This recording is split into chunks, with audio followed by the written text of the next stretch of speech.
আজকের ভিডিওটি হচ্ছে ইমিগ্রেশনে ভুলেও যেসব কাজ করা ও উত্তর দেওয়া যাবে না। সবাইকে স্বাগতম। বিদেশে যাওয়ার স্বপ্ন পূরণ করার পথে সবচেয়ে বড় ও সেনসিটিভ ধাপই হলো এয়ারপোর্ট ইমিগ্রেশন ক্রস করা। ভিসা, টিকিট সবই হাতে আছে। কিন্তু শুধু ইমিগ্রেশন অফিসারের সামনে ভুল আচরণ বা একটা ভুল উত্তরের কারণে আপনার যাত্রা আটকে যেতে পারে। এমনকি আপলোড বা ডিপোর্ট পর্যন্ত হতে পারে। অনেকে ইমিগ্রেশন অফিসারকে দেখে নার্ভাস হয়ে পড়েন এবং কিছু ভুল করে বসেন, যা কখনোই করা উচিত নয়। আজকের এই ভিডিওতে আমি আপনাকে বিস্তারিত জানাবো ইমিগ্রেশন কাউন্টারে ভুলেও কোন কোন কাজগুলো করবেন না এবং অফিসার কোনো প্রশ্ন করলে কোনো ভুল উত্তরগুলো কখনোই দেবেন না। ভিডিওটি মনোযোগ দিয়ে শেষ পর্যন্ত দেখুন, কারণ এটি আপনার ভ্রমণকে শতভাগ নিরাপদ করবে। ইমিগ্রেশনে ভুলেও যেসব কাজ করা যাবে না। প্রথমে কথা বলি ইমিগ্রেশন কাউন্টারে আপনার আচরণ বা কার্যক্রম নিয়ে। ইমিগ্রেশন এলাকায় করা এই ভুলগুলো আপনাকে শুরুতেই সন্দেহের তালিকায় ফেলে দিতে পারে। অতিরিক্ত নার্ভাসনেস বা ছটফট করা। ইমিগ্রেশন কাউন্টারে লাইনে দাঁড়িয়ে ঘামানো, হাত পা কাঁপানো বা অতিরিক্ত ছটফট করা যাবে না। অফিসাররা বডি ল্যাঙ্গুয়েজ খুব ভালোভাবে রিড করতে পারেন। সবসময় স্বাভাবিক ও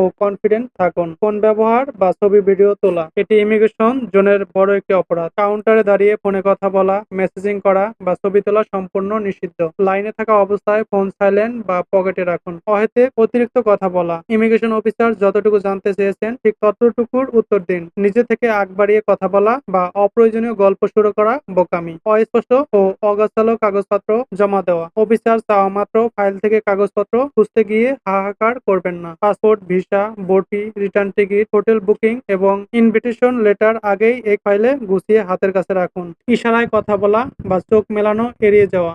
কথা বলার সময় ইমিগ্রেশন অফিসারের চোখের দিকে তাকিয়ে কথা বলুন। Eye contact. চোখ এড়ানোর চেষ্টা করলে অফিসার মনে করতে পারেন আপনি কিছু লুকাচ্ছেন। অন্যের ব্যাগ বা জিনিসপত্র নিজের দাবি করা। লাইনে অন্য কারো ব্যাগ ধরে রাখা বা সাহায্য করার নামে অজানা কারো পার্সেল নিজের কাছে রাখবেন না। এতে বড় ধরনের আইনি বিপদে পড়তে পারেন। যেসব ভুল উত্তর কখনোই দেওয়া যাবে না। Mistake in answer. এবার আসি সবচেয়ে গুরুত্বপূর্ণ অংশে। অফিসারের প্রশ্নের উত্তর দেওয়ার সময় কোন কথাগুলো ভুল করেও বলা যাবে না। ভুল ১, ভ্রমণের উদ্দেশ্য স্পষ্ট না বলা। যা বলবেন না, এমনি ঘুরতে আসছি, দেখি কি করা যায়, অথবা স্টুডেন্ট ট্যুরিস্ট ভিসায় গিয়ে চাকরি খুঁজতে এসেছি। যা বলবেন, আপনার ভিসার ক্যাটাগরি অনুযায়ী স্পষ্ট কথা বলুন। ট্যুরিস্ট হলে বলবেন আমি সাইট সিইং ও ভ্রমণের জন্য এসেছি। স্টুডেন্ট হলে বলবেন আমি অমুক ইউনিভার্সিটিতে অমুক সাবজেক্টে পড়তে এসেছি। কতদিন থাকবেন সে বিষয়ে স্পষ্টতা। যা বলবেন না, ঠিক নেই, কিছুদিন থাকবো বা কাজ শেষ না হওয়া পর্যন্ত থাকবো।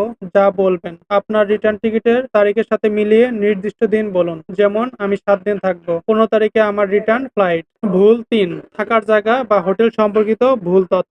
যা বলবেন না, গেলে একটা হোটেল খুঁজে নেব বা আমার এক পরিচিত মানুষ আছে তার বাসায় গিয়ে উঠবো যদি ইনভিটেশন লেটার না থাকে। যা বলবেন, আপনার কনফার্ম হোটেল বুকিং এর নাম ও লোকেশন বলুন। স্বজনের বাসায় থাকলে তার নাম, ঠিকানা এবং ইনভিটেশন পেপার দেখান। ভুল ৪, খরচের উৎস বা বাজেট নিয়ে দ্বিধাদ্বন্দ্ব। যা বলবেন না, টাকা কম আছে, গিয়ে দেখি ব্যবস্থা করব বা বন্ধুর কাছ থেকে নেব। যা বলবেন, আমার ভ্রমণের পুরো খরচ আমি নিজেই বহন করছি, আমার কাছে ক্যাশ ও ক্রেডিট কার্ড আছে। স্পন্সর থাকলে স্পন্সরের নাম স্পষ্টভাবে বলবেন। ভুল ৫, নিজের পেশা বা ব্যাকগ্রাউন্ড লুকাতে যাওয়া। যা বলবেন না, আপনার পাসপোর্টে বা ভিসা ফর্মে দেওয়া পেশার বিপরীত কোনো কথা বলা। যা বলবেন, ফর্মে যে তথ্য দিয়েছেন তবুও সেই তথ্যই মুখে বলুন। কোনো অবস্থাতেই মিথ্যা বলবেন না। কিছু বিশেষ টিপ ও ইমিগ্রেশন ফেস করার কৌশল। ইমিগ্রেশন কাউন্টার সহজে পার হওয়ার জন্য এই ৩টি গোল্ডেন রুল মেনে চলুন। ভাষার ব্যবহার, আপনি যদি ইংরেজিতে স্বাচ্ছন্দ্য বোধ না করেন তবে ইমিগ্রেশন অফিসারকে আগেই বিনয়ের সাথে বলুন, যেমন আই স্পিক বেঙ্গলি বা বাংলাতেই কথা বলুন।